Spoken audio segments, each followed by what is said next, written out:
morning. Thanks so much for being with us. I'm Christine Sorensen. Thanks for spending a part of your Friday morning with us. We've got a great show lined up for you today. Our first guest is helping people in our area stay safe. When you've been watching the news this summer, you can't help but notice there have been a lot of headlines that show a dangerous person can show up anywhere at any time. But there are things you may be able to do to protect yourself and your family, and you can learn them at a free workshop coming up. Here to tell us and show us more is Sam Rosenberg of Impact's Personal Academy of Protection. Great to see you. Great to see you, Christine. Well, I will say, as a news person, I watch the news a lot, and it is pretty scary sometimes. But what I love is you're empowering people that you don't have to be a victim. There are circumstances where you really can take action and do something? Absolutely. You know, our company, I've been in the business of protecting people and organizations and teaching them how to protect themselves for the past 20 years. And I can tell you that, you know, our mission is kind of drawn from our philosophy that it's good to have a lifeguard, but ultimately you should know how to swim. So, you know, the idea here is that it's wonderful to be able to count on law enforcement or other protective, you know, capacities, but at the end of the day, it's a personal responsibility. And we're all about empowering people to be able to take that personal responsibility and be able to have a fighting chance. So you teach this to everybody from law enforcement specialists to everyday people, is that right? Exactly. We teach to, you know, everything from individuals to corporations, schools. This particular program, we do a lot with schools and educators, you know, teaching teachers, for example, what to do if they come face to face with an armed intruder. And we do that on a national basis with a lot of workplaces. Wow. This is just an opportunity for us to kind of give back a little bit to the community and really to empower people in general with this knowledge. So you've got a free workshop coming up this Sunday. When and where? It's 11 a.m. to 1:30 Sunday at the Thelma Lovett YMCA on Center Avenue. It's just a little bit north of the Consol Energy Center there. Right. And it's open to the public, but we would like pre-registration so we know how many people are coming, and we can you know, make sure we have enough staff and equipment. And what will you be teaching specifically? So specifically, what to do if you come face to face with an armed intruder. Wow. And you know, after the Orlando incident, San Bernardino, Paris, you name it, as you said, you could turn on the news any day or night, and we're seeing these events.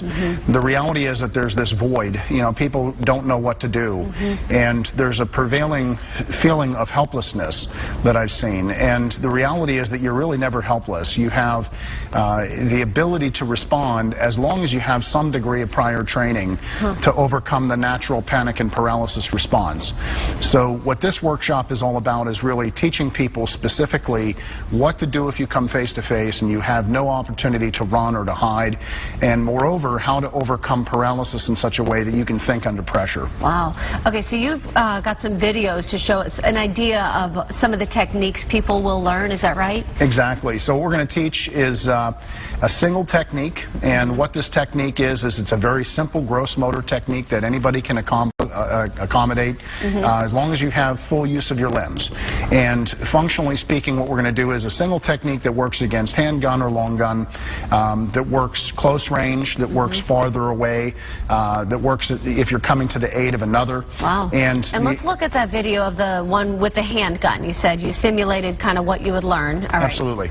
So tell me what this is. So what we're seeing here is basically in slow motion what we call our up-down push-pull approach. So Jessica Lazar here, one of our instructors in training, she's been training with us for a while, decided to help me do this video.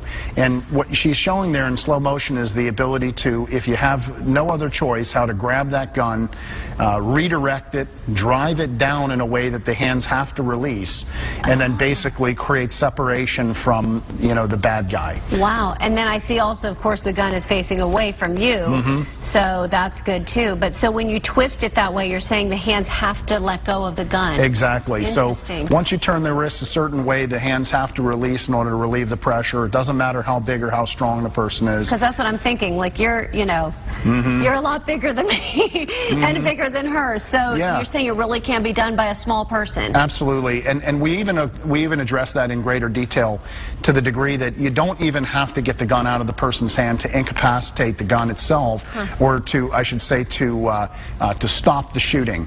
So the idea here is that throughout the presentation, we're going to go through the psychology and the physiology. We're going to go through the mechanics of how you do this, and moreover, why it's something that everyone can do and everyone has a chance, regardless of your size and strength. Wow. And then I know this video also of a longer gun, like a rifle type, and so that's a different way of disarming? It's actually the same technique with one small difference, which you'll see in the video. What happens here is, as Jessica engages the up-down push-pull method, you know, she's just got to separate her hands to basically get a little bit more leverage on that long gun, and the same technique works. And of course, she's avoiding making contact with me just to protect me, which I appreciate. And in these workshops, obviously, you use fake guns like this one here. It's red. It's a toy. Exactly. It's an inert trainer, so totally safe.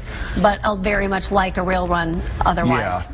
Realistic in terms of shape and feel and weight, and the idea is that what we're trying to accomplish is a degree of consistency of training, so that if you have to do something in the real world, it's as close to what you've done in the training environment as possible. And so, again, the workshop free this weekend. Register so they know how many people are coming. If people can't make it this weekend, tell us what other kind of things you would offer. We're based here in Pittsburgh. Our studio is in Wexford. We do this type of training around the country, but we offer full spectrum personal protection training, everything from self-defense to defensive firearm training to critical incident response training like we're seeing here. And we do that with individuals, corporations, schools, and law enforcement agencies. And what do you find people feel after they take the class? I think the key thing, and the thing that I always really like to hear, is when someone says that they no longer feel helpless. Yeah, and well, that's a great feeling for sure. Sam, thank you so much. Thank you, Christine. And to learn more about the programs offered at the INPAX Academy of Personal Protection, visit our website, kdka.com/PTL. And if you want to attend the class this Sunday, it is free, but you need to register in advance. And we have a link posted for you there as well.